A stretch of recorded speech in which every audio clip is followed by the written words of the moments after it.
Imagine that your friend group is trying to pressure you into drinking some beer.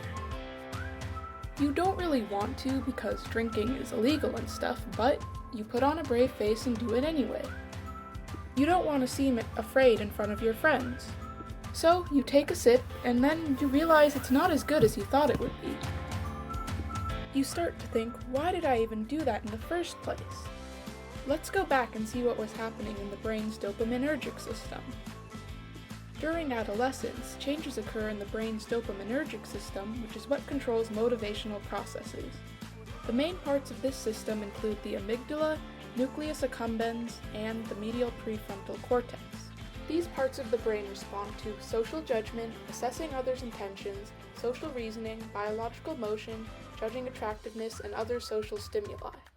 These parts of the brain overlap with the brain's reward system, which is why social acceptance is rewarding. In addition, the density of dopamine receptors in the brain changes. Dopamine autoreceptors control negative feedback and prevent you from doing stupid things. Unfortunately, these autoreceptors disappear during adolescence, so teens are more prone to risky behavior. Therefore, there is less dopamine inhibition and more dopamine is floating around in the prefrontal cortex of the brain. Because of the availability of dopamine, there is a higher reward for things that wouldn't get rewarded during childhood. Overall, the dopamine system is more sensitive and efficient, so rewards are more important now than they were during childhood.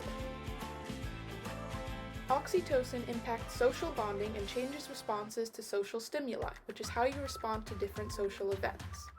Oxytocin and dopamine work together to form the brain science behind peer pressure. Adolescents are more likely to take risks in groups. For example, boys are more likely to have sex if they think that everyone else is. One experiment was done by Lawrence Steinberg from Temple University on the effects of driving with friends. The researchers were attempting to find if teens were more likely to slow down and stop or speed past a yellow light in the presence of their friends. As predicted, the subjects were more likely to speed in the presence of their friends.